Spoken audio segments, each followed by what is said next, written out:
Vicky express में आपका स्वागत है। आज की कहानी है अलिफ लैला यहूदी हकीम द्वारा वर्णित कहानी। बादशाह ने चारों अंगूठे कटे हुए आदमी के बाद यहूदी हकीम को अपना किस्सा सुनाने को कहा। बादशाह का आदेश मिलते ही यहूदी हकीम ने कहा कि मैं दमिश्क नगर का हकीम हूँ। मरीजों की बीमारी का पता लगाने और उसे ठीक करने की मेरी समझ के कारण हर कोई वहाँ मेरी इज्जत करता था। एक दिन मुझे राज खानदान से एक मरीज को देखने का बुलावा आया। मैं भी अपना सारा सामान लेकर वहां पहुंच गया। दूर से ही मुझे एक युवा लड़का चारपाई में लेटा हुआ दिखा। उसने मुझे देखते ही सिर झुकाया। मैंने भी उसका आदर करते हुए अपना सिर झुकाकर नमस्ते किया। उस लड़के के पास पहुंचकर मैंने उसे अपना हाथ दिखाने को कहा। उसने अपना बायां हाथ आगे बढ़ाया, लेकिन मुझे उसकी नाड़ी देखनी थी। मेरे मन में हुआ कि शायद इसे नहीं पता कि दाहिने हाथ की नस को देखा जाता है। मैंने भी चुपचाप उसके बाएं हाथ की नाड़ी देखी और उसे 9 दिन की दवाई दे दी। 9 दिन के बाद मैं दोबारा उसे देखने के लिए गया तो पता चला कि वो काफ़ी ठीक हो गया है। फिर भी मैंने उसे कुछ दिन आराम करने और थोड़ी और दवा खाने को कहा। तभी वहाँ मौजूद सभी लोगों ने मेरी काफ़ी तारीफ की और मुझे शाही दवाखाने का सबसे बड़ा हकीम बना दिया। मैं वहीं रहने लगा। उस लड़के की सेहत भी दिन ब दिन बेहतर होती गई। एक दिन मैंने दोबारा उस लड़के को देखा और उसे नहाकर कुछ देर टहलने की सलाह दी। उस लड़के ने कहा कि मैं आपकी देखरेख में ही नहाना चाहता हूँ। मैंने भी कहा कि ठीक है, इन्हें स्नानघर ले जाओ, मैं आता हूँ। कुछ देर बाद जब मैं स्नानघर पहुंचा तो देखा कि उस लड़के का दाहिना हाथ नहीं था। ये देखकर मुझे काफ़ी दुख हुआ और हैरानी भी। तब मुझे समझ आया कि उस दिन उसने मुझे नाड़ी देखने के लिए अपना बायां हाथ क्यों दिया था। उस लड़के ने मेरे हाव भाव देखकर पूछा कि क्या आप मुझे देखकर दुखी हो गए हैं। मैं कुछ जवाब नहीं दे पाया। फिर उस लड़के ने आगे कहा कि अगर आपको मेरी कहानी पता चलेगी तो आपको और भी बुरा लगेगा। इतना कहते हुए वो मुझे अपने बाग लेकर गया और सैर करते हुए अपनी कहानी सुनाने लगा। उस लड़के ने कहा, मैं मोसुल शहर का निवासी हूँ। मेरा परिवार काफ़ी बड़ा था। मेरे दादा के 11 बेटे थे और उनमें से मेरे पिता सबसे बड़े थे। मेरे सभी चाचा मुझे बेटे जैसा ही प्यार करते थे, क्योंकि मैं ही उस खानदान का इकलौता बच्चा था। सभी ने मुझे इतना पढ़ाया लिखाया कि मैं काफ़ी काबिल हो गया। हम सभी परिवार के लोग एक साथ मिलकर कई सारी बातों पर चर्चा किया करते थे। एक दिन सभी साथ में बैठकर मिस्र देश की तारीफ करने लगे। पापा और चाचा सभी ने बताया कि वो शहर और वहाँ के लोग काफ़ी अच्छे हैं।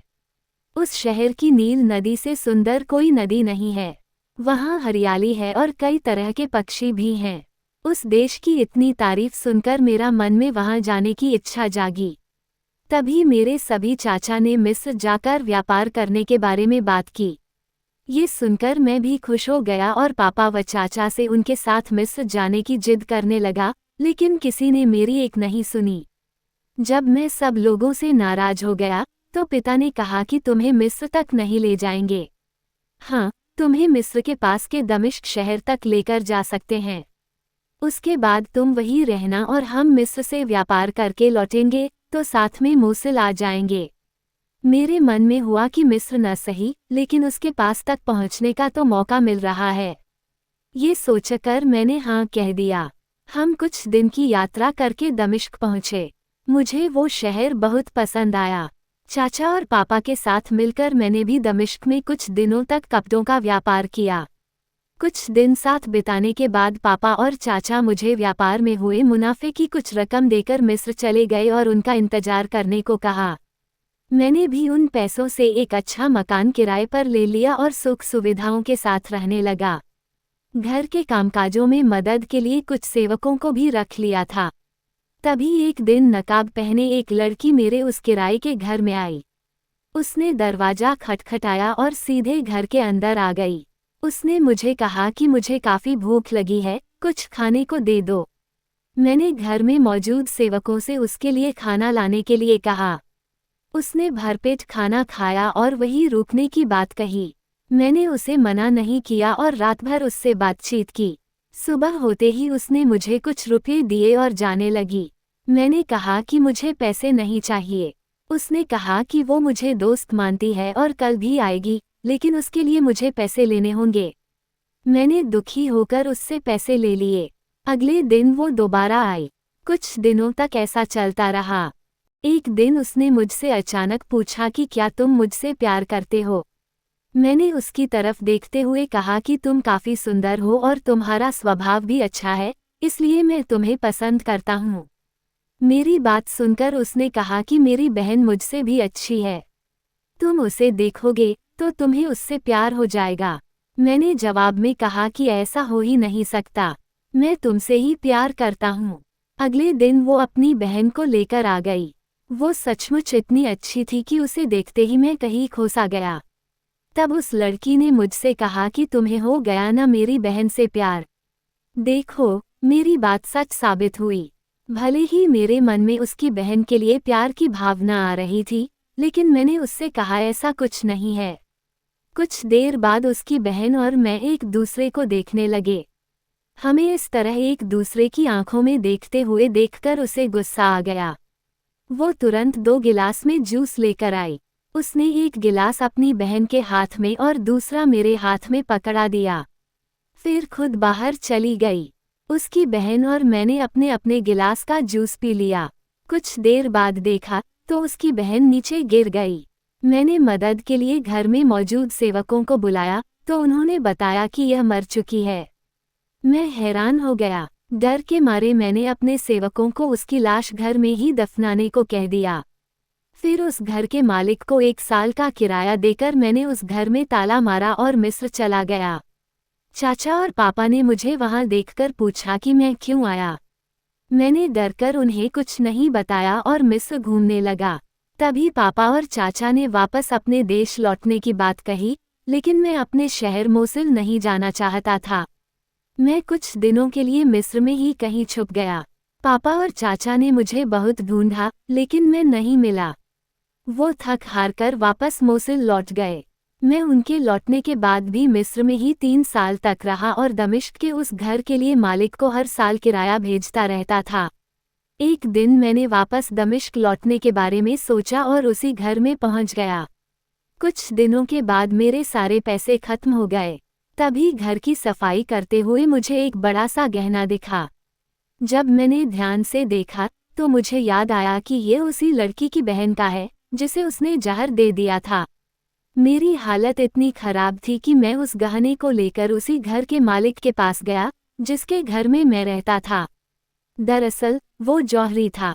उसने मुझे कहा कि गहने में कई ऐसे मोती लगे हुए हैं जिनकी कीमत बताना मुश्किल है। इतना कहकर वो अन्य जौहरी से उसकी कीमत पूछने के लिए चला गया। सभी ने बताया कि उस गहने की कीमत 2000 मुद्राएं हैं, लेकिन किसी के पास इतना पैसा नहीं है। तभी एक जौहरी ने मकान मालिक को 600 मुद्राओं में उस गहने को बेचने के लिए कहा। वो उसे बेचने की इजाज़त लेने के लिए मेरे पास आया। मुझे पैसों की ज़रूरत थी, इसलिए मैंने उस गहने को 600 मुद्रों में बेचने को कह दिया। तभी 600 मुद्रा देने की बात कहने वाले जौहरी ने पुलिस को फ़ोन करके कह दिया कि यह गहना चुराकर बेच रहा है। पुलिस सीधा मेरे मकान मालिक के पास पहुंची। उसने पुलिस को मेरे पास भेज दिया। मैंने पुलिस को बताया कि मेरे पास पैसे नहीं हैं, इसलिए मुझे गहना बेचना है, लेकिन मैंने उसे चुराया नहीं है। पुलिस वालों को मेरी बात पर विश्वास नहीं हुआ। उन्होंने मुझे इतना मारा कि मैंने कह दिया कि हाँ, मैंने ही गहना चुराया है। उस पुलिस वाले ने ये सुनते ही मेरा दाहिना हाथ काट दिया। उसके बाद वो मुझे शहर के सबसे बड़े अधिकारी के पास ले गए। उस अधिकारी ने बताया कि यह गहना उसकी बेटी का है। फिर उसने सभी पुलिस वालों को डांटते हुए कहा कि यह लड़का चोर नहीं हो सकता है, तुम इसे यहाँ छोड़कर चले जाओ। अधिकारी की बात मानकर सारे पुलिस वाले चले गए। फिर उसने मुझसे पूछा कि आखिर यह गहना मेरे पास कैसे आया। मैंने उसे सब कुछ सच सच बता दिया। आंखों में आंसू लिए उस अधिकारी ने कहा कि वो दोनों मेरी बेटी हैं। वो लड़की जो सबसे पहले तुम्हारे पास आई थी, वो मेरी बड़ी बेटी है और दूसरी वाली उससे छोटी। मेरी बड़ी बेटी दूसरी बेटी को पसंद नहीं करती थी, इसलिए उसने उसके साथ ऐसा किया होगा। इतना कहकर उस अधिकारी ने कहा कि मेरी एक और बेटी है, तुम उससे शादी कर लो। मेरे पास बहुत धन दौलत है, मैं सब कुछ तुम्हारे नाम कर दूंगा। उसकी बात मैंने मान ली और तभी उस अधिकारी ने अपनी बेटी की शादी मुझसे करवा दी और अपनी जमीन जायदाद सब कुछ मेरे नाम कर दिया। मैं भी इस जगह को संभालने लगा। यहूदी हकीम ने बादशाह को कहानी सुनाते हुए आगे कहा कि उस लड़के की हाथ कटने की कहानी सुनने के बाद मैंने जब तक वो लड़का जिंदा रहा उसकी सेवा की। जैसे ही उस लड़के की मौत हुई, मैं फारस देश चला गया और वहां जाकर कुछ दिनों तक घूमा और फिर हिंदुस्तान आ गया। हिंदुस्तान आने के बाद घूमते घूमते बादशाह आपके शहर में आ गया और यही मरीजों की देखभाल करने लगा। यहूदी की इतनी कहानी सुनकर बादशाह ने कहा कि तुम्हारी कहानी अच्छी थी, लेकिन इसका मतलब यह नहीं है कि तुम लोगों की जान बच गई है। अब तक की सबसे अच्छी कहानी कुबड़े की थी। अगर तुम लोगों में किसी ने कुबड़े की कहानी से अच्छी कहानी नहीं सुनाई, तो तुम चारों को मैं मौत की सजा दे दूंगा। बादशाह की यह बात सुनकर दर्जी ने कहा, हुजूर, आप मुझे भी अपनी कहानी सुनाने का मौका दे दो। आपको मेरी कहानी जरूर पसंद आएगी। अब दर्जी की कहानी जानने के लिए स्टोरी का अगला अंश पढ़ें। सुनने के लिए धन्यवाद। मेरा चैनल सब्सक्राइब करें, लाइक और शेयर भी करें। धन्यवाद।